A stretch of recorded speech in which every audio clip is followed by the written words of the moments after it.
Okay, you guys saw that Taquan Lewis was carted off with a knee injury yesterday.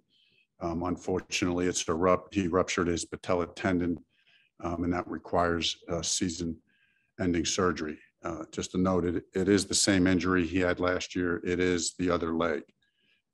So, our hearts go out to Taquan. I mean, was having a great year.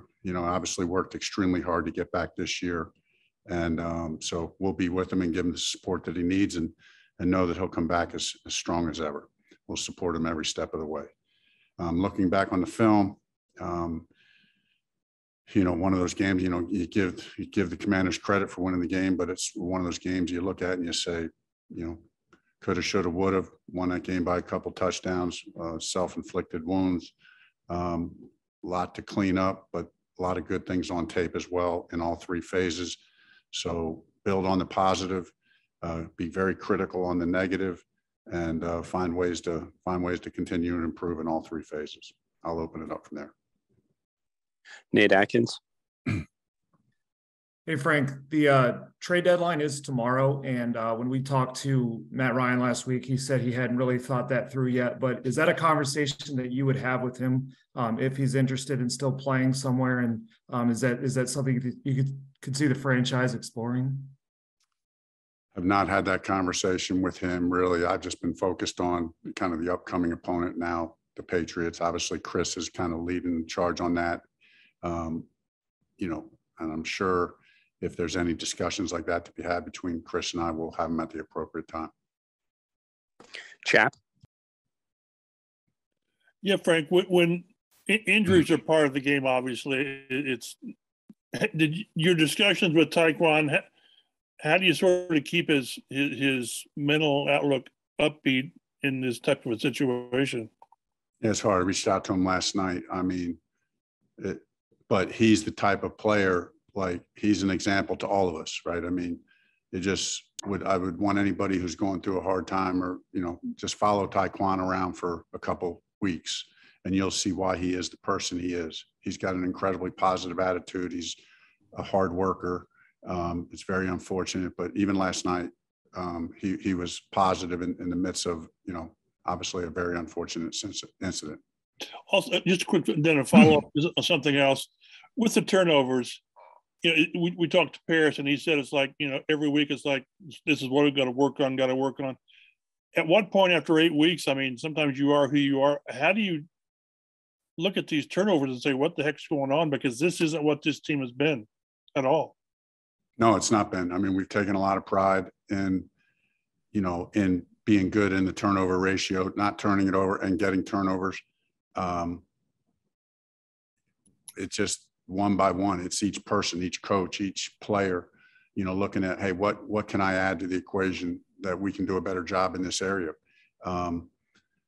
Sometimes I think sometimes that you get in a funk for whatever reason. And, we just got to snap out of it. We got to get back to our ways of, winning turnover battles. And I think I saw, the stat that one of you guys put out there yesterday that, it's not surprising, but, we're 3-0 when we win the turnover battle. We're 0-4-1, when we lose it. So that's not the only issue, but that's a big issue. That's right. Kevin Bone. Hey, Frank, I've got two. On the Taquan front, is Quiddy going to be back this week? I haven't talked to the doctors yet today, Kevin. I think he was making pretty good progress last week. So, look forward to hearing the update later, but I would hope so. He was making good progress at the end of last week. And then after going back and watching the film, in particular with Sam, what did you see vertically with him? It seemed like every shot he took somewhat down the field was on target and gave your guys a chance to make a play. All but one. And really on the one, it was kind of a miscommunication between he and Alec. So no, I thought Sam threw the ball well down vertically down the field yesterday. Was pleased with that. James Boyd. Frank, I don't know if he ever got clarification on this yesterday. Did JT have anything going with his ankle or any injury yesterday? I know he went in the tent. Yeah, he on that one long run, he twisted it, came down on it wrong and twisted it.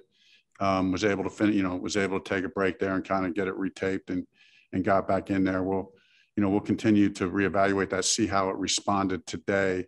Get with the doctors later today and see how it responded. Sometimes a day or two after it kind of aggravates you a little bit, but we'll know soon enough.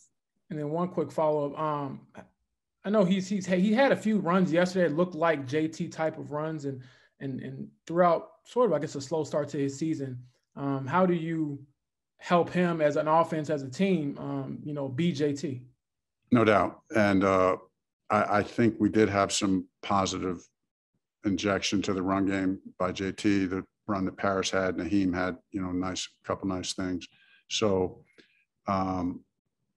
that is with Sam as the quarterback, the JT's long run came on a quarterback. It came on a kind of quarterback read type thing where Sam had the option to keep it. Right. And so they got to worry about him keeping it. The end plays a little bit softer, gives him a crease. So you just hope that over time you get a chance to do more and more of those things. That pressure that you get, that pressure that the defense feels by having a quarterback who's a run threat, is something that we got to use to our advantage. Joel Erickson. Frank, on the same topic, you had the quarterback sweep with Sam. Was there more designed quarterback run stuff that you didn't get to, or that the read went to Jonathan?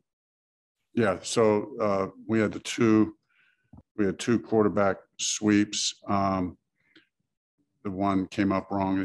Neither one of them worked out like we did.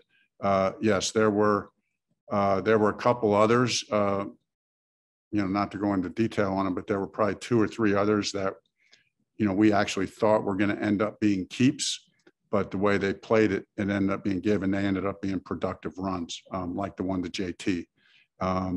There was the one at the end of the game that I mentioned to you guys yesterday on the 2nd and 8 play in the 4-minute drive, that had a chance for him to, I'm not saying he should have kept it, but I actually, when I called it, thought it was going to end up being a pull read, but it was one of those 50-50 reads. So I think Sam made a read on it that was good.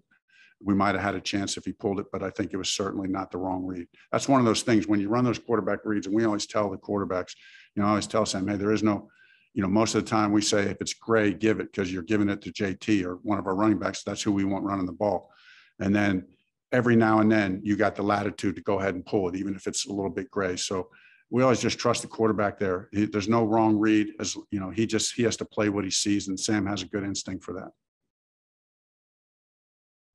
All right, last one, JJ. Frank, the 3rd and 8 in the third quarter with I think it was with 9:56 to go, where Sam hit Alec on that. Is that an example of where the incremental improvements he made in his arm strength maybe showed up? Yeah.